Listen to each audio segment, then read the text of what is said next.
మొన్న మధ్యన ఇదివరకు 45% దాకా తీసుకున్నాం మనం. ఇప్పుడు మళ్ళీ కాకపోతే రష్యా నుంచి వచ్చే ఆయిల్ కి కాస్ట్ ఎక్కువ అవుతుంది, ఎందుకంటే ట్రాన్స్పోర్టేషన్ కాస్ట్ ఎక్కువ మనకి రష్యా నుండి. ఆ కారణంగా కొంత ఖర్చు ఎక్కువ ఉంటుంది మనకి. ఆ వారం ఆయిల్ ధరలు పెరగాల్సి వస్తుంది.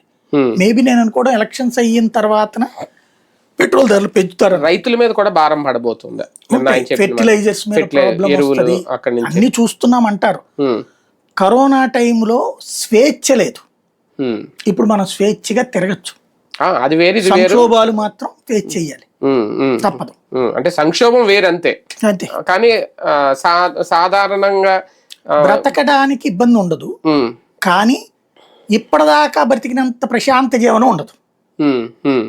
కష్టం నష్టం వచ్చినప్పుడు ఇంట్లో క్రైసిస్ ఎట్లా వచ్చిందో దేశపు క్రైసిస్. విద్యుత్ ఉత్పాదన విషయంలో కూడా ఒక క్రైసిస్ పరిస్థితికి వెళ్ళిపోతుంది. విద్యుత్ ఉత్పాదనకి ఏం ప్రాబ్లం లేదు, మన కరెంట్ ఉంది, ప్రాబ్లం లేదు. మన దేశంలో ఉన్న బొగ్గులు సరిపోతాయి.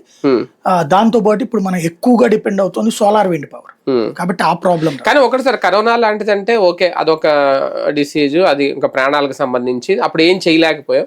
ఇది కనిపిస్తోంది ఏంటి అనేది కేంద్రం ముందస్తుగా ఏం జాగ్రత్తలు తీసుకోలేదా, ముందస్తుగా ఏం చేయలేదా? ఏం చేయగలుగుతారు? ఇప్పుడు ప్రపంచం అమెరికా వాడి దగ్గర రేటు పెంచుకున్నాడు, యూరోప్ దేశాలు పెంచుకున్నాడు, గల్ఫ్ దేశాలు పెంచుకున్నాయి. ఏం చేస్తారు? ప్రజల మీద భారం పడకుండా ఎలా చేస్తారు? ఖర్చు కేంద్రం భరించలేదా? భరించాలి. ఎక్కడి నుంచి డబ్బులు తెస్తుంది వాళ్ళు? మోడీ వాళ్ళు ఆస్తే ఏం లేదు కదా. బేసిక్ గా ఎప్పుడైనా సరే కరోనా టైంలో అంతమందికి డబ్బులు ఇచ్చారు, ఎక్కడి నుంచి ఇవ్వగలుగుతారు? 500 ఇవ్వగలిగారు, 2 ఏళ్ల పాటు డబ్బులు లేదు కదా. ఒకసారి ఏమో 5,000 వేశారు, తర్వాత ఇంకొక 5,000 వేశారు, బియ్యం ఫ్రీగా ఇచ్చారు. అట్లాంటివి ఏర్పాటు చేస్తారు. నీకు ₹1,00,000 అవసరమైన చోట 10,000 ఇవ్వగలరు, కానీ ఎక్కువ ఇవ్వలేరు. అవును అవును, అది సమస్య. ఒక రకంగా క్రైసిస్ అయితే ఎదుర్కో